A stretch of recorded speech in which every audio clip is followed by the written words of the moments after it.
నమస్తే. శ్రీమాత్రే నమః. దేవి భాగవతంలో జగన్మాత దశమహావిద్యా స్వరూపిణి అని కీర్తి పొందింది. విద్య అనే పదానికి తెలియజేయనది అనే అర్థంతో పాటు మంత్రం, ఉపాసన అనే అర్థాలు కూడా ఉన్నాయి. మహా అనే పదానికి వేదాల్లో పరబ్రహ్మ అనే అర్థం ఉంది. కనుక మహావిద్య అంటే పరబ్రహ్మతత్వాన్ని తెలియజేసేది అని. పరబ్రహ్మతత్వాన్ని ఉపాసించే మంత్ర విజ్ఞానం అనే అర్థాలు ఉన్నాయి. వేదాలు జగన్మాతను దేవీనామంతో స్తుతించాయి. దేవి అనగా ప్రకాశరూపిణి అని అర్థం. జగదాంబను ఆగమ శాస్త్రాలు యజ్ఞస్వరూపిణిగా వర్ణించాయి. ఉపనిషత్తులు బ్రహ్మ విద్యగా పేర్కొన్నాయి. మంత్రశాస్త్రాలు ఎన్నో ఉపాసనా పద్ధతులలో ఆ జగదాంబకు చెందిన బహుతత్వాలను తెలియజేస్తున్నాయి. ఆ కారణంగానే జగన్మాతను అనేక నామాలతో కీర్తిస్తూ అనేక రూపాల్లో పూజిస్తాం. ఆదిపరాశక్తిని ఉపాసించే సంప్రదాయాలలో దశమహావిద్యా సంప్రదాయం ఎంతో ప్రసిద్ధమైనది. ఆదిపరాశక్తి ఉపాసనా విధానాలే ఆగమ శాస్త్రాలలో బోధించిన ఈ దశమహావిద్యలు. వీటినే సిద్ధ విద్యలు అని అంటారు. ఈ మహావిద్యా స్వరూపాలను ఆరాధించడం వలన కార్యసిద్ధి కలిగి అభిష్టాలు నెరవేరుతాయి. ఆదిపరాశక్తి అనంతమైన రూపాలలో ఈ దశమహావిద్యా స్వరూపాలు ఎంతో విశిష్టమైనవని పేర్కొన్నారు. దశమహావిద్యా స్వరూపాలు: మొదటిది కాళి, 2 తార, షోడశి, భువనేశ్వరి, భైరవి, చిన్నమస్త, ధూమావతి, బగలాముఖి, మాతంగి, కమలాత్మిక అనేవి దశమహావిద్యా స్వరూపాలు. దేవీ భాగవతంలో, శివపురాణంలో, పలు మంత్రశాస్త్ర గ్రంథాలలో ఈ దశమహావిద్యల విశేషాలు ఎంతో వివరణాత్మకంగా పేర్కొన్నారు. పూర్వం దుర్గముడు అనే రాక్షసుడు తన తపశ్శక్తితో వేదాలను అపహరించి వాటిని అంతర్ధానం చేశాడు. అప్పుడు దేవతలు, ఋషులు ఆదిపరాశక్తిని శరణు వేడుకున్నారు. జగన్మాత 10 రూపాలు ధరించి ఆ రాక్షసుడిని, వాడి అనుచరులను సంహరించి వేదాలను పునరుద్ధరించింది.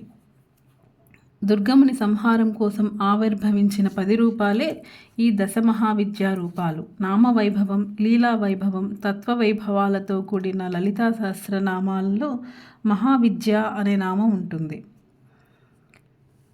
తాం అగ్నివర్ణాం తపసాజ్వలంతీం వైరోచనీం కర్మఫలేషు జుష్టాం దుర్గాం దేవీగం శరణమహం ప్రపద్యే సుతరసి తరసే నమః.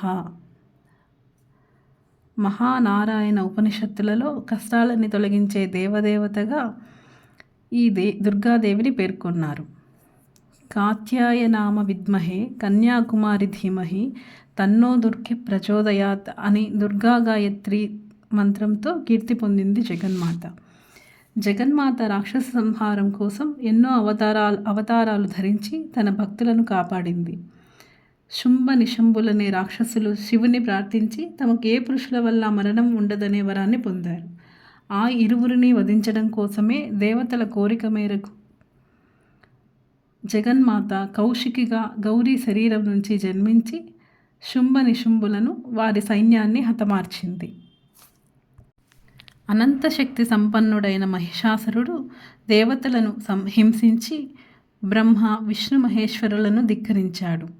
ఆ దానవుని మట్టుపెట్టే ఉపాయం తెలియజేయమని దేవతలందరూ బ్రహ్మను వేడుకున్నారు.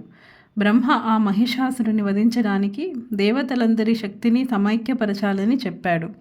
బ్రహ్మ తనలోని శక్తిని బ్రహ్మశక్తిగాను, విష్ణువు తనలోని శక్తిని వైష్ణవ శక్తిని సుదర్శన చక్రంతోనూ, శివుడు తన శక్తిని శివాని శక్తిని త్రిశూలంతోనూ, నరసింహుడు తనలోని నరసింహ శక్తిని సింహం స్వారీ చేస్తున్న నరసింహితోనూ, కుమారస్వామి తన కుమారి శక్తిని, వరాహుడు తన పదునైన కోరలు గల తనలోని వరాహ శక్తిని, ఇంద్రుడు తనలోని ఇంద్రాణి శక్తిని బయటకు రప్పించారు. ఈ శక్తులన్నీ ఏకమై అనంత శక్తిగా కనులు మిరుమిట్లు గొలిపే రూపంతో దుర్గాదేవిగా సాక్షాత్కరించింది. ఆమె త్రిమూర్తుల ఆయుధాలు చేతధరించి మహిషాసురుని సంహరించి ముల్లోకాలను రక్షించి దేవతలకు ఆనందం చేకూర్చింది. చండికా పేరుతో అవతరించి చండముండాది రాక్షసులను సంహరించింది. జగన్మాత ఒక్కొక్క ప్రాంతంలో ఒక్కొక్క పవిత్ర నామంతో భూమి మీద అవతరించి శంకర పత్నిగా విఖ్యాతురాలై పూజలందుకుంది. నారాయణి, దేవి, భువనేశ్వరి, కాలరాత్రి, సిద్ధి, ధృతి, కీర్తి, శ్రీవిద్య, రౌద్రి, మతి, ప్రభ, నిద్ర, ఆర్య, కాత్యాయని, కౌశికి, బ్రహ్మచారిణి, మహాబల, జ్యేష్ఠ, యమ సహోదరి, విరూపాక్షి, విశాలాక్షి మొదలైన నామాలతో భక్తులు జగన్మాతను ఉపాసిస్తున్నారు. దుర్గామాతను ఆటవికులు కూడా ఆరాధించేవారు. దుర్గామాత ప్రతిరూపాలుగానే గ్రామదేవతలు వెలిశారు. ఈ దేవతలందరూ శక్తి రూపాలుగానే పూజలు అందుకుంటున్నారు. జగన్మాత దుష్టుల పాలిటి రౌద్ర రూపిణి, భక్తుల పాలిటి సౌమ్యమూర్తి. సకల లోకవాసులను రక్షించే దుర్గాదేవికి ప్రజలు అత్యంత భక్తి శ్రద్ధలతో ఏటా దసరా పూజలు నిర్వహిస్తున్నారు. తల్లిని గౌరవించి పూజించాలి అని చెప్పే పండుగ దసరా నవరాత్రి ఉత్సవాలు. ఈ పండుగలోని నవరాత్రులు ప్రతి తల్లి తన గర్భంలోని బిడ్డను నవమాసాలు రక్షించడానికి సంకేతం. బిడ్డను కన్న 10వ నెలకి సంకేతమే విజయదశమి. జగన్మాత దుర్గాదేవి 9 రోజులు ఎందరో రాక్షసులను వధించి 10వ రోజున మహిషాసురుడిని సంహరించి లోకంలో ఎందరో తల్లుల కన్నబిడ్డలను రక్షించింది. అందుకే అందరూ జగన్మాత దుర్గాదేవికి ఏటా సంవత్సర ఆరంభంలో చైత్రశుద్ధ పాడ్యమి నుండి వసంత నవరాత్రులు, ఆశ్వయుజ శుద్ధ పాడ్యమి నుండి శరన్నవరాత్రి ఉత్సవాలు జరుపుతున్నారు.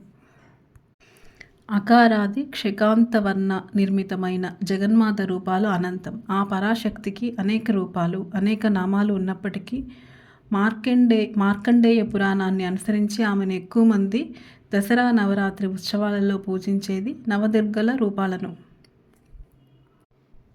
దసరా నవరాత్రులలో పాడ్యమి నుండి దశమి వరకు బాలా త్రిపుర సుందరి, లలితాదేవి, అన్నపూర్ణాదేవి, మహాలక్ష్మీదేవి, శాకంబరీదేవి, సరస్వతీదేవి, దుర్గాదేవి, రాజరాజేశ్వరీదేవి రూపాలను కూడా కొందరు పూజించడం కలదు.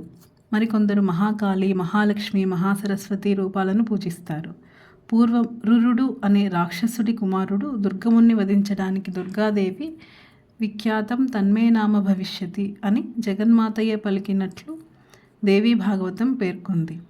జగన్మాత దుర్గాదేవి రాజరాజేశ్వరిగా లోకాలను పాలిస్తూ, బాలా త్రిపుర సుందరిగా భక్తుల కోరికలు తీరుస్తూ, అన్నపూర్ణాదేవిగా బిడ్డల ఆకలి తీరుస్తూ, లలితాదేవిగా లాలిస్తూ, సరస్వతీదేవిగా సకల విద్యలు ప్రసాదిస్తూ, అనేక అంశాలతో ఆర్చామూర్తిగా ఆరాధనలు పొందుతోంది. దుర్గాదేవి నామాన్ని స్మరిస్తే సకల ప్రాణికోటి భీతి నశించిపోతుంది, శుభాలు చేకూరుతాయి.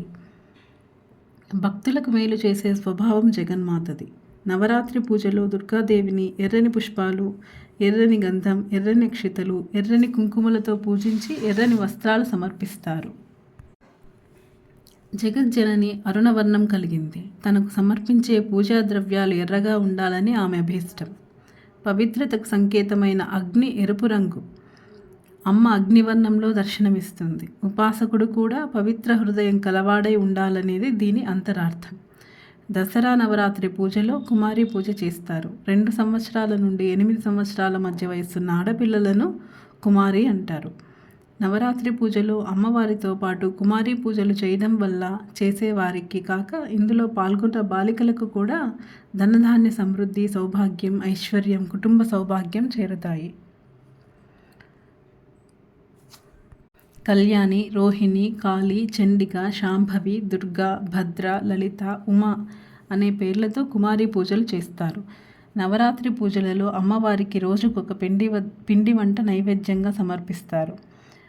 పాడ్యమి నాడు కట్టె పొంగలి, విదియ నాడు పులిహోర, తదియ నాడు కొబ్బరి పాలతో వండిన అన్నం, చవితి నాడు గారెలు, పంచమి నాడు దధ్యోజనం, షష్ఠి నాడు కేసరి, సప్తమి నాడు కూరగాయలతో వండిన అన్నం, అష్టమి నాడు చక్కెర పొంగలి, నవమి నాడు పరమాన్నం, దశమి నాడు పులిహోర, లడ్డూలను నివేదిస్తారు. అంతేకాదు ప్రతి మాసంలోనూ కృష్ణ పక్ష నవమి, శుక్లపక్ష ఏకాదశి దుర్గాదేవికి ప్రియమైన దినాలు. ప్రతిదినం రాహుకాలంలో అర్చన దుర్గాదేవికి అత్యంత ప్రీతికరం. జగన్మాతని ఏ రూపంలోనైనా ఏ నామంతోనైనా ఉపాసించే భక్తులకు కరుణిస్తుంది.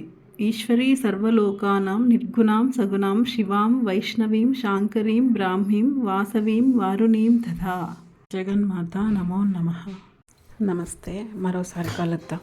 శ్రీమాత్రే నమః.